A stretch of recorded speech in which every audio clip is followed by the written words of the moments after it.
Try that again. Oh, your video stopped. You got 3 participants.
value of their shares.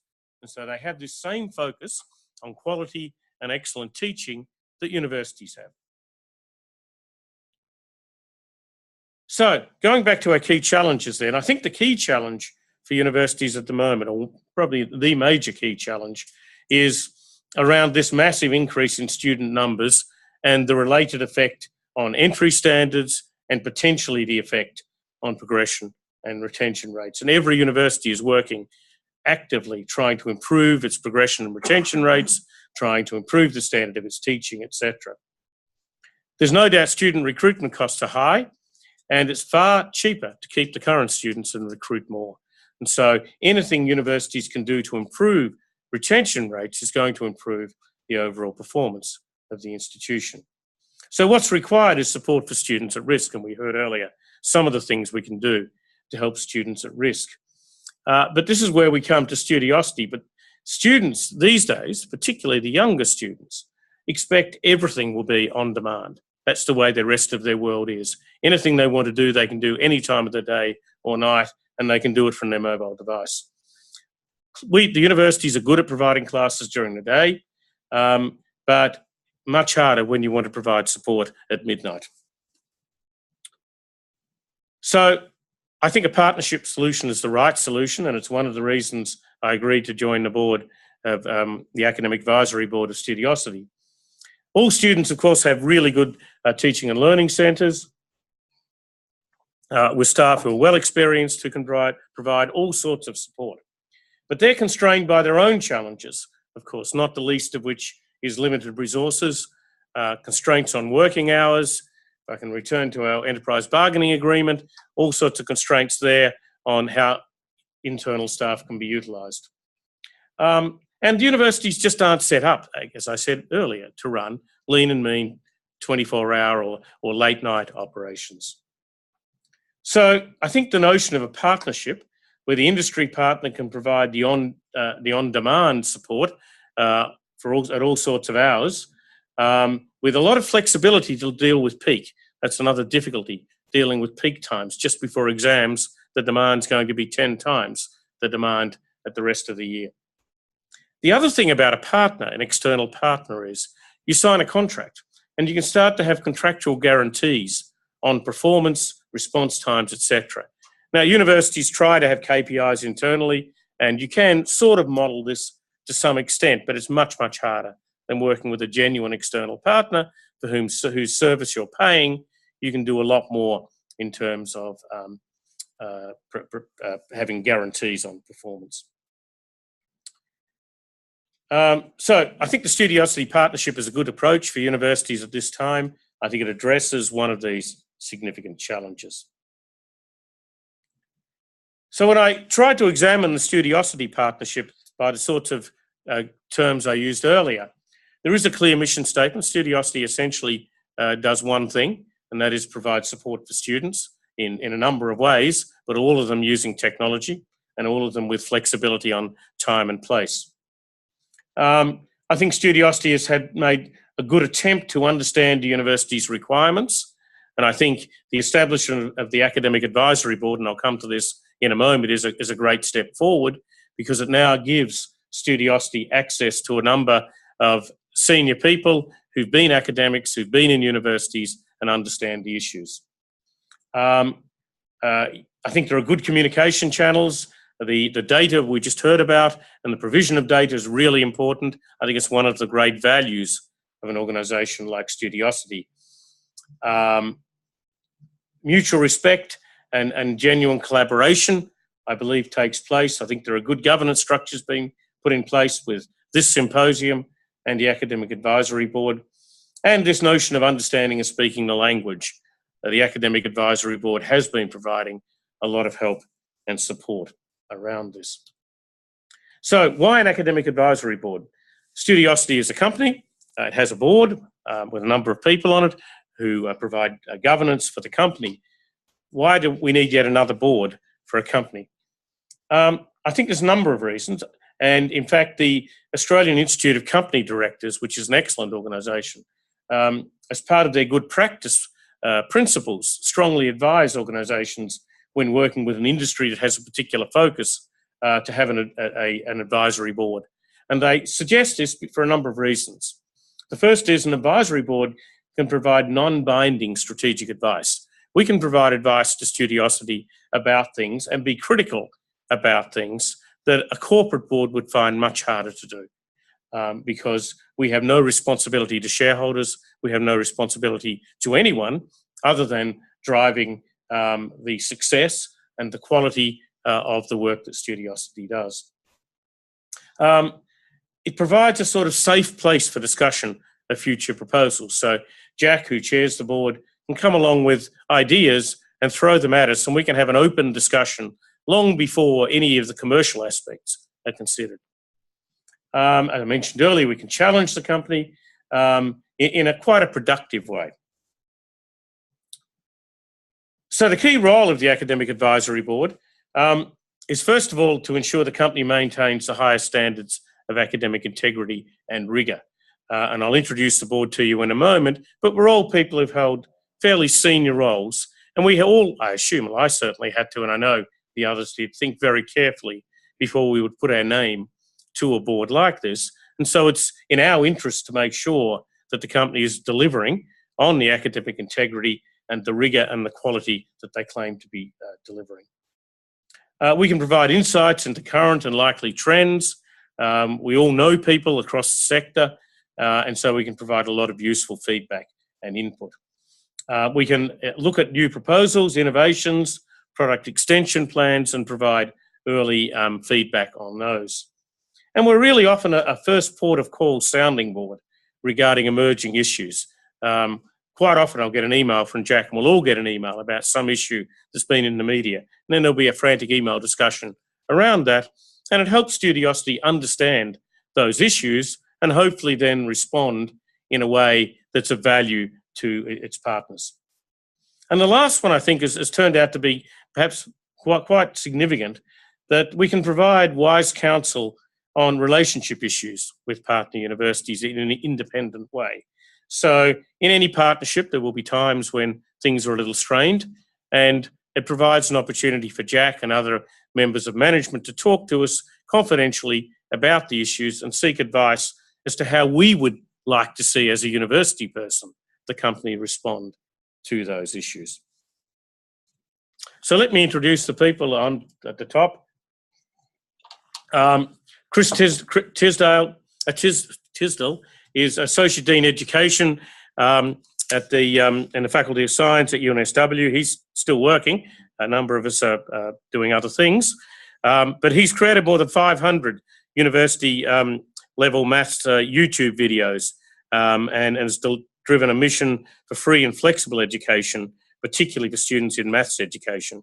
And he's received an Australian Award for University Teaching for his educational innovation and leadership. And I only just discovered that he's also an ex-DJ, an electronic music enthusiast, but that's presumably not why he's on the Academic Advisory Board. At least we haven't seen that yet.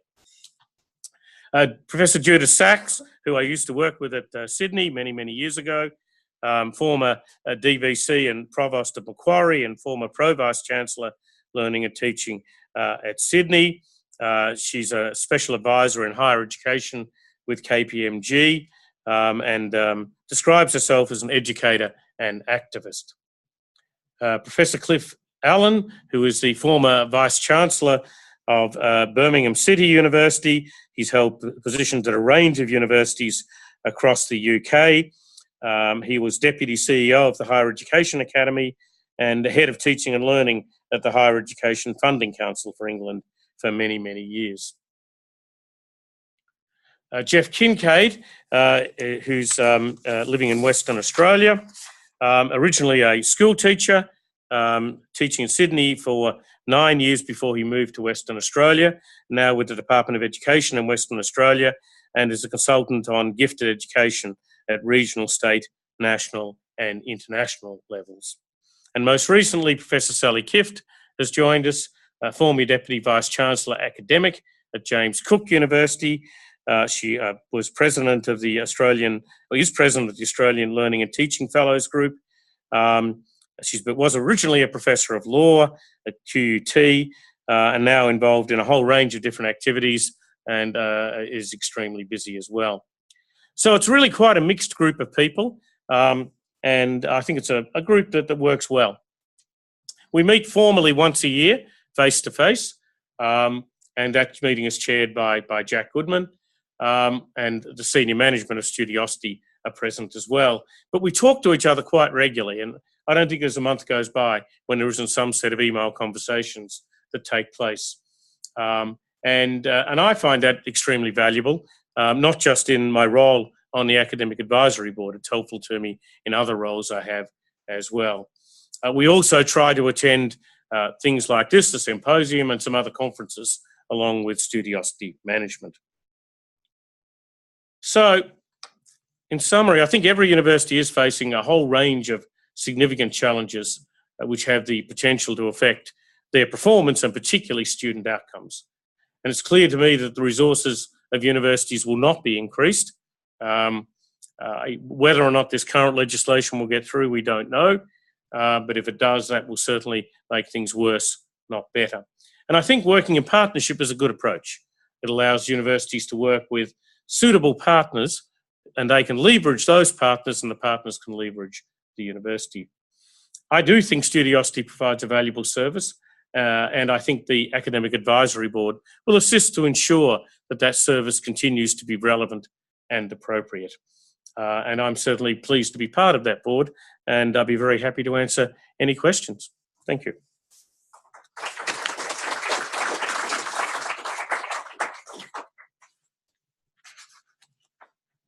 Thank you very much, John.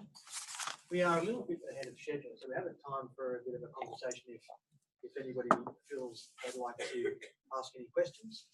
I'm going to kick it off by not exactly a Dorothy Dix to Jack and putting you on the spot, but I think it'd be good for everybody to have your perspective, Jack, as to why we thought forming an academic advisory board was going to be of value and why we chose to do it with you. The main reason we formed the advisory board, and thank you, Chris, and thank you so much, John. People answer John's phone calls, and they don't answer mine. And you laugh, but it's true, actually. I've been doing this for a long time, and over the last 3 or 4 years, as we've gotten into deeper relationships or partnerships with universities in particular, this has very much been about how do we build a sustainable relationships with these institutions, and it really is David and Goliath. You know, we are tiny and they are huge. This is a giant building, and if we were in it, we would be using, you know, a little bit of this one room on one floor, and this institution has not just one of these buildings, but probably 50, maybe 100. So we needed some way of having a conversation with them, and we needed some way for them initially to really have a level of mutual respect. And I was not able to achieve that. I don't have a PhD. That's a ticket that you need to have that respect. And I met John serendipitously through one of my colleagues, Jed, who's here. And I met Judith also serendipitously, I think through an introduction through Macquarie University, and Sally and Chris, all the same way. And it was really, really key that I meet everybody and that we talk a lot about what our ideas about education are and how we feel about them and what they meant, and that we sort of shared that vision, but then also having, you know, bringing people together and seeing what we could achieve with an advisory board. And when we had this idea, I guess last year, of doing this, we thought, gee, what would come out of this? And I was really wary of doing this and having something that was just going to be in name only. I've seen so many organizations that have put together an advisory board, and it's really just a bunch of people who, you know, either ticking off a task or putting a page up on a website so it looks like you have something impressive, and they don't really consult these people at all, or they don't really add any value, or it's really just a, you know, a paper process. So, but for us, it was much more important. This is the lifeblood of what we do. Everything revolves around having a viable relationship with these institutions. And when I looked at John's presentation the other day. I thought, wow, that really articulates what these partnerships are meant to be about and why, because we've been down the road where we've had, you know, an unsustainable partnership, and it clearly is when it's not based on that sort of mutual respect and sharing of information and a desire to achieve something long-term and lasting value. But when we do that, and I think Western Sydney University is a great example where we are achieving that, then there really is something that is really important that you know, that both parties benefit from. And I think we started to see that by the reactions from students, but it took a long time before we actually had the real engagement and support from the sort of, you know, the most senior academics and leadership team at the institutions. And gee, it's been just such a pleasure working with John and Judith and Chris and now Sally and Jeff and Cliff. Now I just met last week in the UK. You know, they just provide such wise counsel, such a better perspective on what's going on at universities, and on, you know, I hope not too often, John, but when something does pop up that needs, you know, a level of authority that we just frankly do not have at our organization, you know, they can open that dialogue. They can have that initial conversation, open a door, and, you know, allow us to have a discussion that needs to be had, but that we just can't otherwise achieve. So that's why we've done it. And it's been a fabulous thing. It's been way, way, way more successful than I would have ever thought. And it's such a pleasure knowing these people. They are just, you know, without exception, fabulous people. I wish I'd done this many years ago now, but so pleased to have them all on board and here, and seeing the value in what we're doing, that this really is about educational outcomes for students, and it's about helping universities do their job better and doing it in a way that they probably wouldn't be able to do on their own. So I'm just really, really grateful for everything that the advisory board has done, and I'm sure it will continue to do. And I hope this remains fun and entertaining for you as well, and that you get as much out of it yourselves as you know, as we're getting out of it as an organization. So thank you.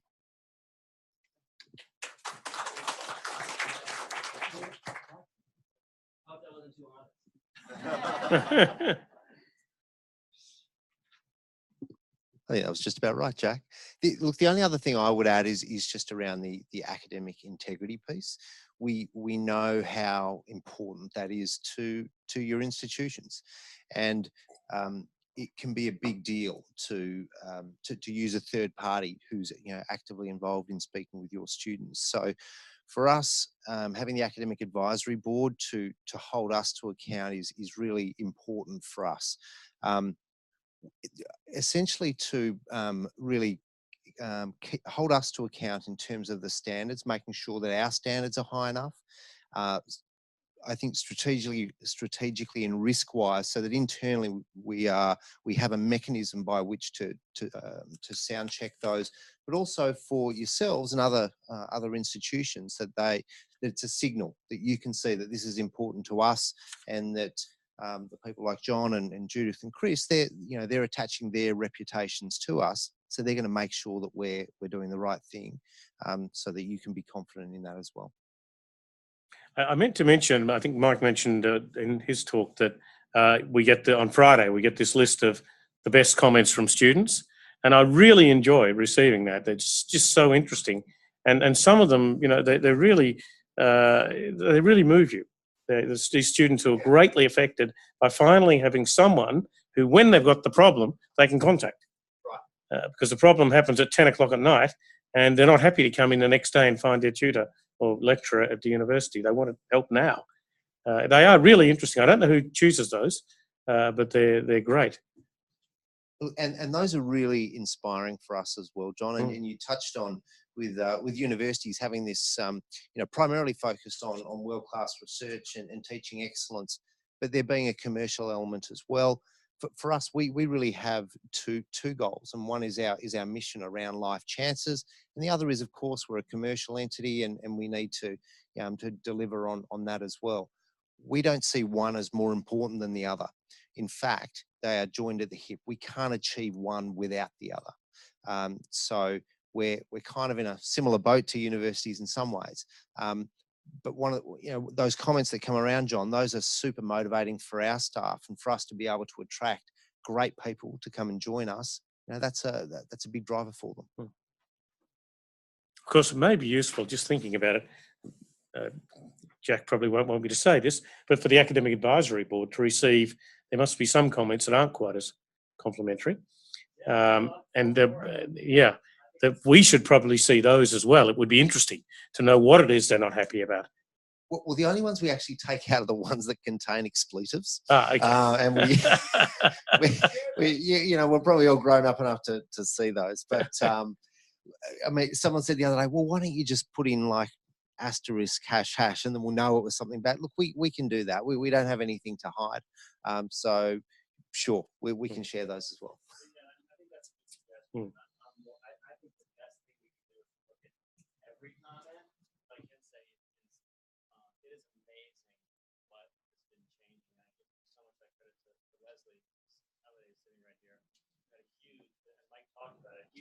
Increase in what was already really high quality, but I think that this year it's informing how we're delivering a student experience, how we're handling negative feedback as well, and really, and that actually goes to Arrow Holiday somewhere, and her student experience team, and really, well, one of the things that we do, and this is one thing I'm really super proud of, is we follow up every bad comment best we can. Now, it's not always possible. We always have details to be able to circle back. But we will. If they have a complaint, and lots of times it's legitimate, but many more times it's just sort of petulance of someone being, we've all left because we think it's an anonymous comment. And that was a little unfair. And when we follow back up, we've been able to see. Is that a place for us to learn to improve? Was there anything we could have done better? Something, is there a training opportunity for the subject specialist? Or was this something that was unavoidable technical problem, or just a behavioral brain freeze or otherwise problems? But I think it's well worth us sharing those people, and I think that's what you're going to get with the data warehouse anyway. You're going to see that, and you're going to be able to know, oh, is this a student who, this is an outlier type comment, or is this something that's a pattern of behavior involved, or it has serial complainers in our organization? We know what that's like, and we have to manage that as well. But I think one of the things we're talking about here, John, is just maximum transparency, and that's what we like to achieve, and that's a big part of how we build that trust in these partnerships. So if we can have a relationship with a university where there is that complete trust that we're sharing everything, what we're doing and seeing, but also the university is being really open and honest about what they are doing, what their findings are, and how they're doing it. So it really is that as equal as possible in relationship, given how different our organizations are, our size, scope, and structure, and setup. I did want to say one other thing that Mike just mentioned, which is also just the one of the things that we've taken criticism for a long time, and I never felt like it was anything I could do anything about, was that we were set up as a private startup and as a for-profit company. I should make it really clear that being for-profit does not mean that people make profit. As much as I would like that to be the case at some point, we've had ups and downs, but a lot of it's about growing, and when you grow, it's possible to grow. But people say, well, why aren't you a not-for-profit? There's something sort of pure and true so about not-for-profit. Well, I think this is really true. That we could have set this up as a not-for-profit. None of us would be in this room today, and we wouldn't be doing what we're doing, and there wouldn't be all those partnerships there, and there wouldn't be 250,000 learning outcomes here. There'd probably be 2,500, and we'd still be me in a room with, probably outsourcing some work as a part-time to students working, overseas or something, and we'd be looking for handouts. It just wouldn't have worked if we had done that, because we wouldn't have found a model that would allow us to get to the point we're at, which is sort of just at the cusp of being at a scale that really big. So, I would just also throw out the point that every organization is a for-profit organization in the sense that it doesn't work if it's not making a profit or being solvent. And there are, I think everyone who works at the university here recognizes that, knows that it's essential that there be some, something left over that is not sustainable to be running any sort of operation, whether it's a sole proprietorship or a university with 40,000 students, 5,000 staff. And that's why that's what we are set up to do. So it's inherent in the nature of these kinds of organizations. We have to have this kind of structure, and I hope it isn't, seen as creating an inherent attribute of, some conflict of interest between academic integrity and ethical behavior. Anything like that. I really want to emphasize that. That's really, really key to what we're about. Are there any other questions or contributions on the Academic Advisory Board? Yes. Oh. Sure, Chris. I'm sort of hiding up at the back here. Jack, who do you benchmark yourself against? Like, 'cause I'm just sort of thinking here, you work with a lot of universities, right? They all have help centers and learning centers as well. But they're maybe kind of different. I mean, the objective is the same. Are you sort of watching the market and sort of maybe looking at what competitors are doing and sort of benchmarking yourself against that? Because I'm just sort of getting back to the statistics that Mike put up before about the increased satisfaction. You can benchmark year to year and things like that. But I was just sort of thinking, how do you benchmark externally, perhaps? Do you have any comments on that? It's a really good question, Chris. Thank you. Look, we do spend a lot of time on this sort of, I think it's a Japanese concept, this idea of just sort of continuous improvement, and seeing like setting that benchmark internally, and that's been a big part of the sort of development of the organization. Look, when I first moved back to Australia in whenever it was 2001 and started this business a couple years later, one of the reasons I did it was because no one else was doing anything like this in Australia. And I realized that was for a couple of reasons. One was that it was kind of a crazy idea. It was going to be even like way harder than I realized at the start it was going to be. And as a result, there is still nobody else in Australia doing this. And in fact, there's nobody in the UK doing it. There's some organizations in the US that have been doing this for quite a long time. I used to know one of them quite well because I worked at it a long, long time ago.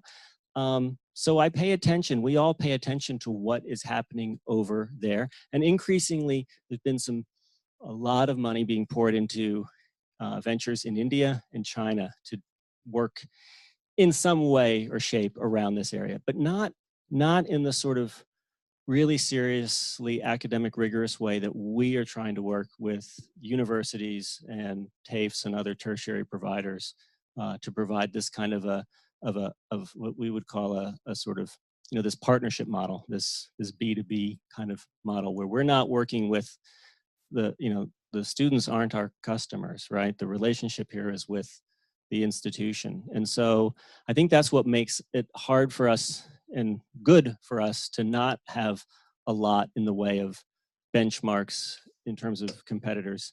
The thing that I've learned as I've been involved in a lot of startups, and I think most people who've chosen this kind of a career path would tell you, if they're being honest, most of them either don't work at all or muddle along and don't have, the kind, people think, oh, being an entrepreneur is just like being at Google or Atlassian or something like that. And that's like saying everybody wins the lottery, right? And it's just totally not true. But the thing that I've learned about these sorts of organizations, and, it's actually the opposite of universities, is that what you really want to avoid is competition. So one of the things I like so much about what we're doing is it turned out that this is a great place for us to work because there's very little competition. Well, it turns out the reason for that, as I said, is it's a really, really hard thing to do. We've had to invest so much in people and so much in technology and so much in these relationships, as John has mentioned, because, and this I think is probably something that'll come up in a little while, universities don't make decisions very quickly. So we spend a long time waiting and waiting and waiting. And, we hope we're not irritating people when we keep calling up or asking questions or how's it going, what's going on. But really hard for us to benchmark ourselves, like for those reasons, with competitors. But I think what we do try to benchmark ourselves against, and this is something we really want, if we get a good partnership relationship, we can have this transparency, is with the university's own academic support. Are we able to provide something that is, we're not meant to, we're certainly not replacing anything, but are we providing something that's on a par with, or so that you don't feel like, well, get to campus and you're going to get this great help. But look, this is for your second class citizens. If they're studying online or they want help on the weekends, we have this other thing, but it's, use at your own risk. We don't want to be that. We want to be a genuine tier 0 first line of support. And we know what our limitations are, but we want to be doing the best possible job we can. So as far as benchmarking, I guess it's talking to our partners and talking to those students constantly. And that's the best we can do. There is one measure that we've been using for about 12 months on satisfaction, which is the Net Promoter Score metric. I don't know how familiar people are with that. Yep. But basically a 0 score is as many people love you as hate you, and everything north of that is good news. So from university students, our Net Promoter Score, I think, is about 60, which puts us in the same sort of brand category, if you will, as Singapore Airlines, Audi. So brands that students feel really, really good about. So that's great. What that doesn't help us with, of course, is educational outcomes. And the work that Andrea Lynch did at James Cook was probably the first real insight we've seen into academic impact. And so I think we saw students there on average performing about 25% better than their peers. However, proving causation is really hard. We don't know, we don't know as much about any of these students as we would have liked. That you can prove to us, or we can prove to each other, that this is working, or what's working really well, how do we amplify that? Not working so well, make adjustments as we go. So we need more data, just like you do, but data that's really appropriate and fit for purpose. And I think probably everyone has had experience with a Net Promoter Score. If you ever been on a website or someone's asked you on a scale of 1 to 10, would you, you've just been online with Telstra or Optus, and they ask you on a scale of 1 to 10, would you recommend this, right? And I think the pluses and the minuses, it only works if you get a very, very high or a very, very negative score. Otherwise, if you're at like a 4, well, that's a negative, but it's kind of a nothing.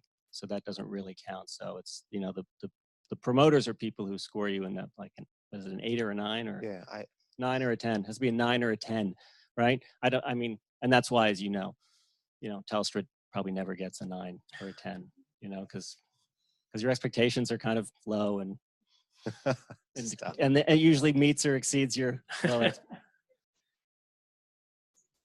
Oh, okay. So thank you, Kara, for explaining that. Yes. So anything below a 6 is a bad outcome, right? And all right, so that's fair enough. And so we get asked those questions all the time, and every organization has a Net Promoter Score, and I would bet that every university actually probably has one as well that they're trying to track.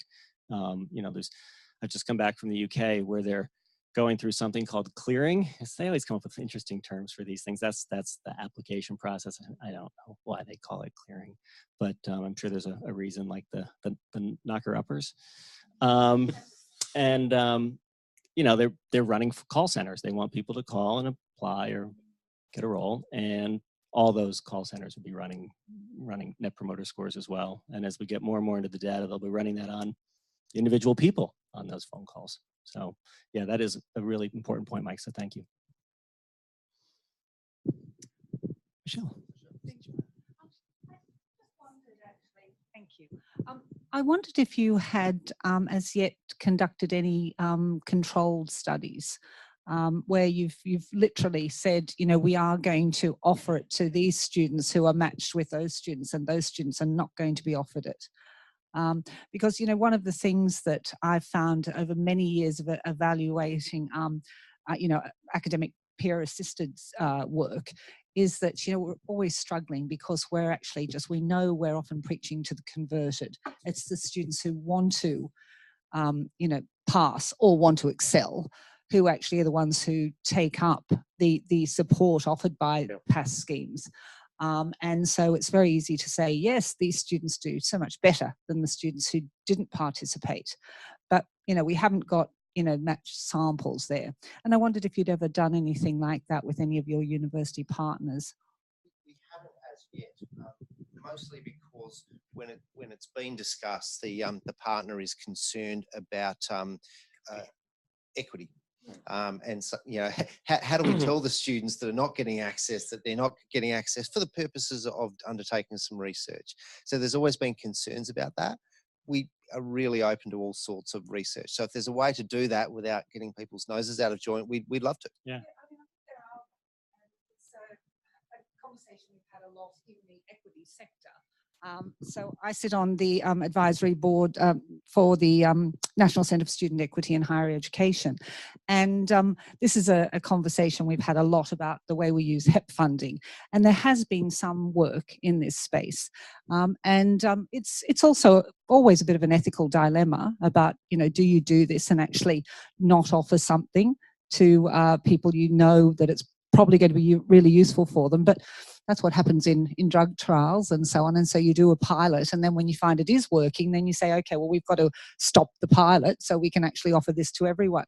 But it might be something to think about exploring. Yeah. We actually were part of a HEP program at Deakin in the first round of HEP back in 2012, and there was meant to be a control group and a treatment group for a whole bunch of Nadine. She was well, it was actually Jennifer Oriel at the time who was in charge of that grant when she was at Deakin, and I thought it was going to be great. And this was going to be delivered to, I don't know, a whole bunch of year 7 students at a number of high schools around Victoria in the suburbs. And what Mike explained is exactly right, that the teachers got cranky and said, well, how could, you know, you wouldn't be doing this if you didn't think it was going to help. So how can you possibly give this to half of my students and not the other half? And that's really unfair. Yeah. They did give it to half and half, right? And the students that didn't have it started surreptitiously All right, yeah. getting accounts elsewhere. So the control group started to try and find access. Word of mouth. And word of mouth got that around there. Very, very. So it's a really good point. Another way of doing this, actually, you know, would be actually, John, and this is something I think we're just in conversations with one of the Navitas campuses right now about a pilot, but to do it at one campus and not at another, and maybe you avoid that situation where students are in neighboring classrooms, so they're not really aware that this is happening. But gee, Michelle, if there was a way of doing something with the National Center for Student Equity or Flinders or wherever it was to really try and, because I don't think there's any doubt it has an impact. I think the real question is, well, is it better than existing treatments, or what impact, how do we quantify it? How much is it worth to have those 9 or 10 interactions in a semester? What is the impact on student self-efficacy, on academic outcomes, likelihood of passing and continuing, right? If it, you know, one of the ways we try to measure the outcome of what we're doing is there a significant enough a correlation that we can glean from the data to say this seems to be having an impact on retention rates. And then there's a huge return on investment if that's the case. And, but yeah, if we can dig deeper into that, we would love to do that. And, you know, I've always said, this is something, you know, to try and put people's minds at ease when we start these projects, is to say, look, let's give this our best shot. If it doesn't work, please can it. We don't want you to waste your money on something that's not working. But if it is working, let's figure out how to make it sustainable and have it grow to a size that really delivers an outcome that's reflective of the value. But we need to measure that. I think what's also key is to continually extend the research. So we've had, I think, 3 projects now that have sort of proven correlation with self-efficacy, with academic impact and engagement. You know, maybe the double blind is a great way to go to the next level of research. That'd be great. I had a question, if we're still taking questions. Please. I just was really interested in what John was talking about before about partnerships, and I was wondering if anyone had an example or some examples that they might be able to think of really good things that work really well in partnerships or things that don't work so well. Just thinking about how we can best partner with universities. If anyone in the room has maybe experienced something or has an anecdote about that, because I find that really interesting. Hi, I'm Catherine. I'm from Deakin University, and we're currently undertaking a trial with, now I'm sorry, we still call them Your Tutor because it is a trial, sorry. Sorry. We'll get past that. Just to let you know, so I'm treating this very much as a partnership, and Lisa and I are pretty much in contact every day, if not every second day. I wanted to, I guess, probably bring up a couple of points. Transparency, it's not it's not window dressing here. I see every comment. I see every interaction. I will look at the comments and I will go, hang on, tell me. That's just like an initial question. I think I have bugged the team, and I apologise up front to anybody who's doing them, but I have asked for so many transcripts of the actual conversations, which are willingly provided and not edited. We take out names, obviously. The reason for that is I had a number of academics who were quite reticent about using the service because of, I think, a standard phase where it's, and the comment came up, I think, John, you made before about you're stepping into my space. You're actually going to contact my student, and what are you going to tell them? And how can I make sure you're reaching the content that I want them to know? And, you know, the whole, we're special, we do it this way, comments come up a lot. Don't worry about it. It is, and I think, honestly, again, kudos to you guys, changing your name is going to help that a lot because of the fact that they said tutor. It's not a tutor. And so we've gone with that. Yes, we're doing extra coaching. So that's how that we've sort of got past some of the concerns initially, and then got the transparency about this is what our students are being told. And that's alleviated a lot of concerns.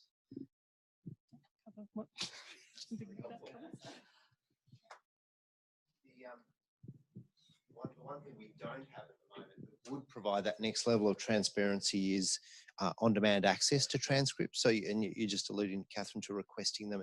Look, we're very conscious of that. We would love for you to be able to access those any time of day or night, and we are working on that.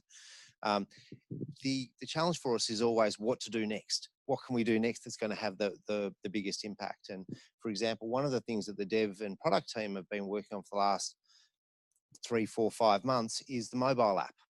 So we were literally, well, do we build a client-facing dashboard, or do we build an app that students can use?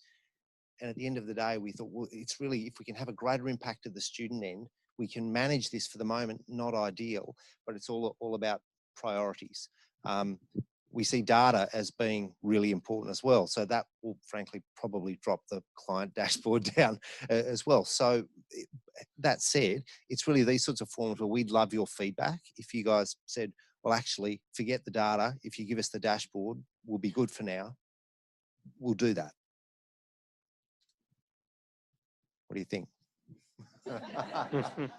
I won't ask for a show of hands, but you know, I really would encourage you to speak your mind either in this forum or to, you know, any of us individually. We'd love you Yeah, to do that. that's a good point, Mike. And that is Yeah. the whole point of this is we're not doing this just to tell you all the things we're doing. We're doing it to hear from you because that's what drives what we're doing. This is one of the things that I think is exciting about the organization is that we can walk out of this room tomorrow after lunch and say, wow, there were some really good ideas there.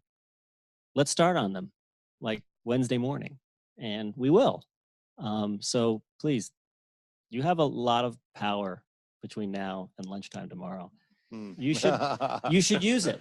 If you choose not to, that's okay. We're going to just go and continue to communicate with students, and we'll talk to have lots of conversations separately. But there is a benefit to hopefully the conversations you're going to have shortly at afternoon tea, dinner, if you're coming to dinner, tomorrow morning, lunchtime. Use those as much as you want, and you know, tell us your ideas because we really will test them and build on them. And I think that's what Mike was trying to say is we took a lot of stuff out of last year's event and we've poured it into the technology and the people and the whole student and client experience. And that's why we want to have these kinds of events. It's not, you know, this is not a Salesforce or a Blackboard, you know, conference, which is all a rah, and let's have Michelle Obama and, you know, come and speak or something like that. Sorry, we're not getting any big speakers coming later tonight. If you were hoping for that, actually someone from Western Sydney University, the price was right. I think he'll be excellent, but yeah, this is not a look, you know, look at our amazing big speaker lineup and have a holiday. It's really about hearing from you and about what we should be building. And I think actually coming back to your point again, Chris, this is how we hopefully stay ahead of wherever anybody else might be thinking of getting to, which is by staying so close to the partners and so close to all of you that you're willing to give us this kind of input and help us to continue to build, because we're not building it just for the sake of building it. We're building it to meet your needs, the needs of your students, and hopefully to address this changing world that we're all living in. IELTS and Pearson's use AI now, I think, to mark a lot of their so it becomes this kind of gatekeeper role where you've written it in a certain way, you pass it and get your 6.1 IELTS. Is Studiosity going a little bit the same way? Is it becoming a gatekeeper role for the quality of the essay, or is it? I'm just that's the one thing that concerns me a little bit about this is that it's just saying you've ticked all the boxes for your information report. You have this, this, and this, and therefore it's an information report now, while the quality of the information report is still not addressed. I mean, I don't know. Is that a issue? I think first of all, we don't actually mark on content. So if you're talking about the writing feedback service, is that what you're talking about? I'm just comparing the two types of systems that are around.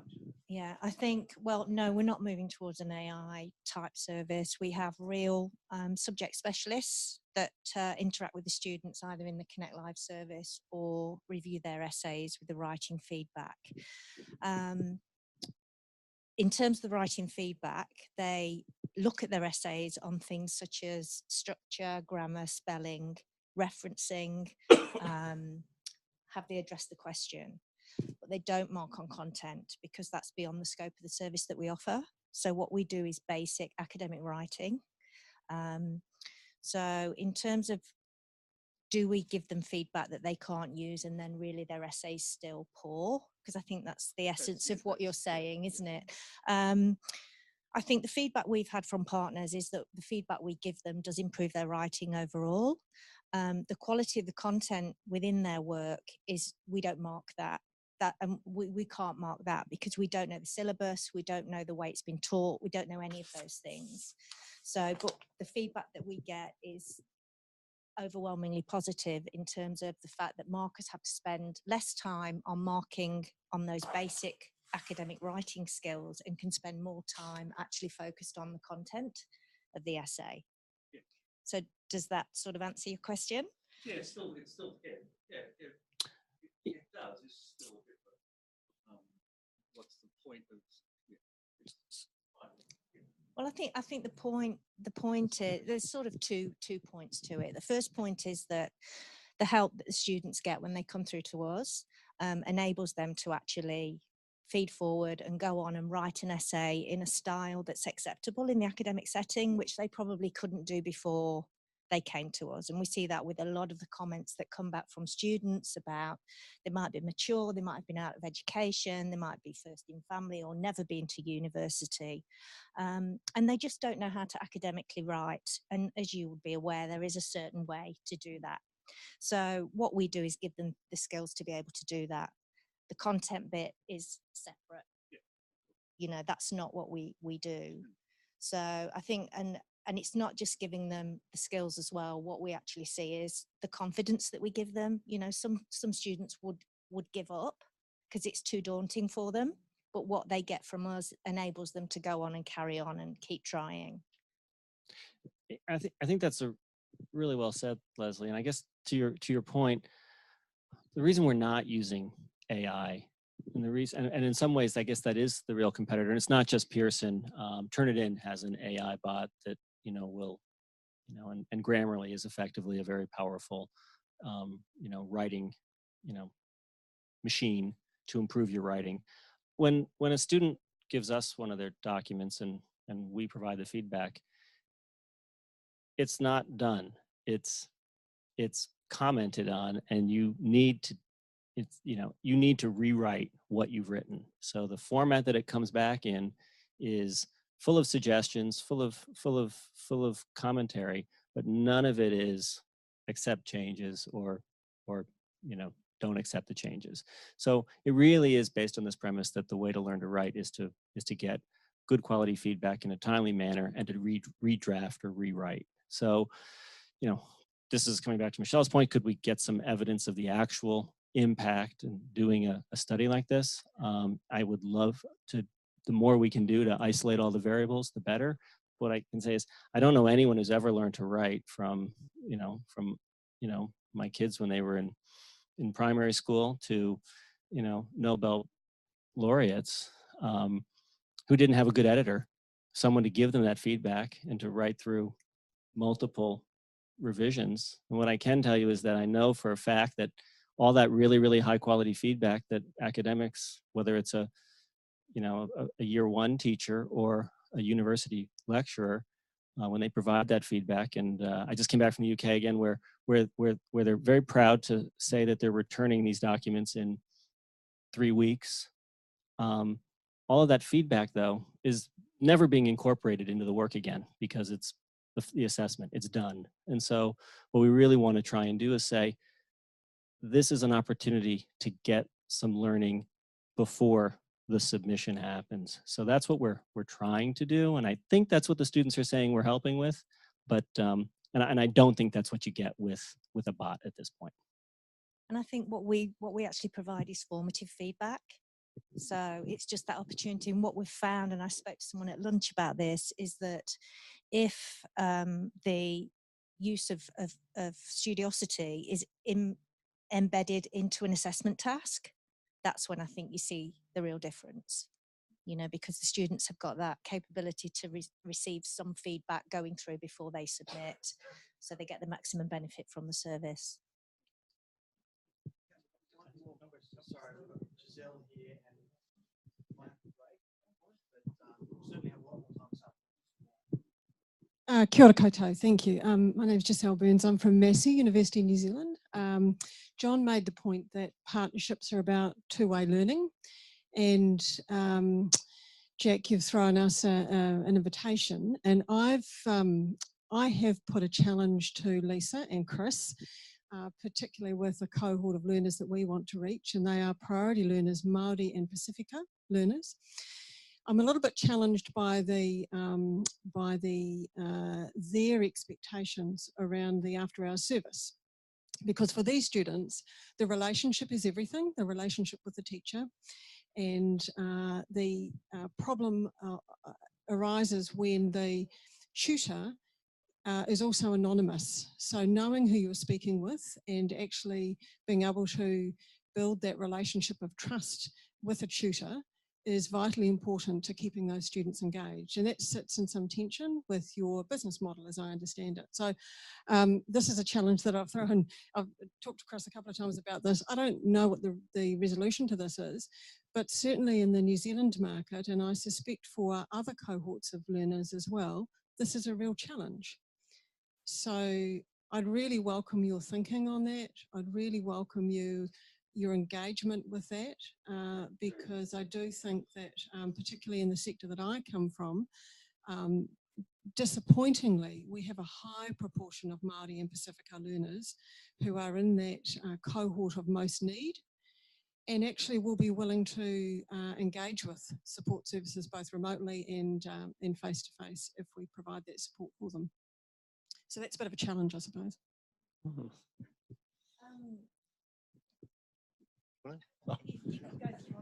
It's a great challenge and one we'd certainly like to embrace. I don't think there's any question that the majority of learners, if they had their druthers at that moment when they're having a learning challenge, would like a subject specialist tutor to magically appear in person and help them at that time. And I know that's not what you're suggesting we migrate to. My question is probably going to be around how much value does the online just-in-time have, given that the face-to-face couldn't occur at 11 o'clock on a Sunday night? Is that likely to be enough of a bridge for that student to help them use a service like? Yeah, so it's not about the face-to-face. Our Māori and Pacifica learners are overrepresented in our online distance learning cohort. So they have no problem engaging the online. It's just the randomness that every time you call in, you'll get a different person. Right, I see. So the relationship is built up through that mutual trust. Okay. And also, actually, in Māori, we call it a kanohi te kanohi, which is a face-to-face. You trust someone if you can actually see their face. Right. Did you want to? Yeah, I can just add a couple of things to that. We have been talking about this because obviously I've been talking to Chris about it, and we've been thinking maybe how we could get around this issue. And there's been a few ideas passed around in relation to maybe having a subset of our tutors that are comfortable to have their photographs in the classroom and things like that. Nothing's been sort of sorted out. It's just an initial discussion about overcoming this, because obviously it's a target group that we know have those sort of special requirements that need to be given in the classroom. So we are working on it. We have heard you. It's just about now working out how our model can be accommodated for that, and whether we can accommodate that. So, but yeah, we have heard you. So we are talking about it. Thanks. Yeah, and you're right. The challenge is the model we have, which is really geared to that on-demand idea, point of time. And to do that, you need scale. And you understand, we've had the conversation, but we'll work on it. And look, I think that's what we're here for, is to keep. And Jack alluded to it. It's about tight partnerships where we work together on those problems and see if we can solve them. So we'll do that. How quick's your question? Because we're running slightly. We were ahead of time. Now we're behind time. Okay, no problem. We'll get to you. So we have time now till 3:30 for a quick tea coffee break. So please get up, stretch your legs, and then we'll be back at 3:30 to kick off again. Thanks.